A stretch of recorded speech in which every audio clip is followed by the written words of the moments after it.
एक गरीब आदमी बद्दू रात के वक्त वो कहीं बेचारा सुबह से चला था, मदीने पहुंचते उसे रात हो गई। उसने डरते हुए ना खैमा बाहर लगा लिया। जहां रात हुई ना, आधी रात को कोई 1-2 बजे समझ ले पहुंचा मदीने, तो उसने बाहर ने खैमा लगा लिया। बीवी उसकी उम्मीद से थी, बच्चे की विलादत का वक्त करीब आ गया, बीमार हो गई, उसने खैमा लगाया। बीवी अंदर है, हजरत उमर फारूक गश्त पे थे रात को, साथ एक गुलाम था। हजरत उमर फारूक रज़ी अल्लाह ताला अन्हु कहने लगे वो आग जल रही है थोड़ी सी, पता करो कौन है। तो आपका गुलाम पता करने गया तो बद्दू ने डांट दिया, कहने लगे जाओ तुम्हें क्यों बताऊं। हजरत उमर खुद गए, कहने लगे मुसाफिर भाई बता तो सही। कहने लगा जी छोड़े, मैं आपको क्यों बताऊं, मैं कौन हूं, कैसे आया हूं। फरमाया खैमे के अंदर से कराहने की आवाज आती, कोई दर्द से चीख रहा है, बता हमें बात क्या है। कहने लगा जी मैं फलां बस्ती फलां इलाके का एक गरीब हूं, अमीरुल मोमिनीन उमर फारूक से मिलने आया हूं और रात हो गई है तो यहाँ खैमा लगाया है, सुबह मैं उनसे मिल के चला जाऊंगा। तो रात को तकलीफ देना पसंद नहीं किया, तो मेरी बीवी उम्मीद से थी, अब बच्चे की विलादत का वक्त करीब है, पास कोई नहीं। हजरत उमर कहने लगे तू ठहर, मैं अभी आया। चेहरे पे नकाब है, उसे बताया नहीं मैं ही अमीरुल मोमिनीन। उमर दौड़े गए, अपनी जौजा से कहने लगे अगर तुझे बहुत बड़ा अजर मिल रहा हो तो हासिल करेगी। क्या करूंगी। तो कहने लगे चल फिर मेरे साथ, बहुत बड़ा अजर है। एक दोस्त के यहाँ विलादत का वक्त है, जरूरत की चीजें साथ ले लो। उस औरत ने थोड़े दाने ले लिए, घी ले लिया। हजरत उमर से कहने लगी लकड़ियां इकट्ठी कर ले। अमीरुल मोमिनीन, काउंसलर की बात नहीं बता रहा आपको, मैं आपको एमपीए की बात नहीं बता रहा, एमएनए की बात नहीं बता रहा, जो 10 गांव को मिला के चेयरमैन बना उसकी बात नहीं बता रहा, उसकी बात बता रहा हूं जो 22 लाख मुरब्बा मील का हुक्मरान है। उसकी बात बता रहा हूं जो गली से गुजरे तो शैतान रास्ता ही बदल जाता है। उसकी बात बता रहा हूं जिसके बारे में मेरे मुस्तफा करीम सल्लल्लाहु ताला अलैहि वसल्लम ने फरमाया मेरा उम्र तो वो है कि 950 साल हजरत जिब्रील भी इसकी शान बयान करें तो अजमत खत्म नहीं होती। इतना बड़ा शख्स।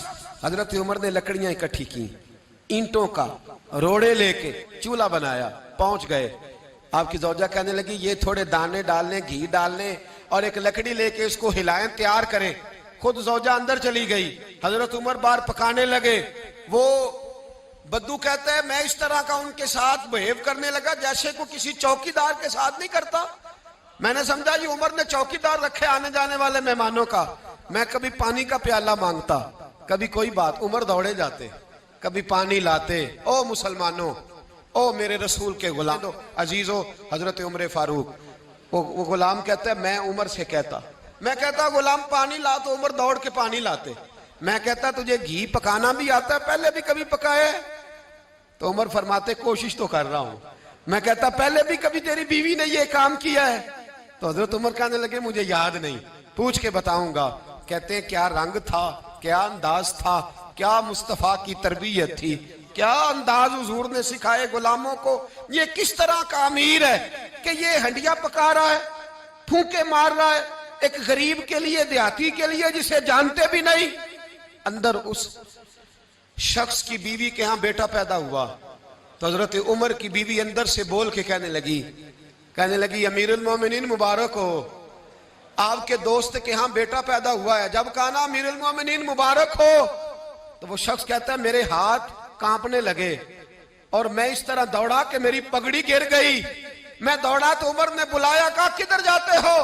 कहने लगा आप अमीरुल मोमिनीन है, आप अमीरुल मोमिनीन, आप उमर हैं, कैसर किसरा जिसके नाम से कांपे आप वो हैं, जिसे मुस्तफा ने दुआ मांग के अल्लाह से मांगा वो वाले उमर है आप, जिसके लिए अलीउल मुर्तजा फरमाते मैं रोज दुआ करता हूं वो वाले उमर है, जिसके बारे में अबू बकर सिद्दीक ने फरमाया था कि मैं अल्लाह से कहूंगा मौला जो तेरे महबूब की उम्मत के हक में सबसे बेहतर था मैं उसे खलीफा बना के, वो वाले उमर है। उमर अमीरुल मोमिनीन की बीवी वो तो खातून अव्वल होती है, वो तो मलका होती है, और तेरी बीवी दाई बनकर एक गरीब के बच्चे के पास बैठी रही है विलादत के वक्त। उमर अमीरुल मोमिनीन होके तेरी दाढ़ी सारी धुएं से भर गई तो ड्यूटी करता रहा। तो सैयदना उमर रो पड़े और उस बद्दू को सीने से लगा के कहने लगे तुझे पता नहीं तू कहां आया है, इस शहर का पता है? उसने कहा हुजूर कहाँ है? फरमाया ये मेरे नबी का मदीना है, ये मुस्तफ़ा का मदीना है। यहाँ अमीरों का इस्तकबाल नहीं होता, यहाँ गरीबों के इस्तकबाल होते।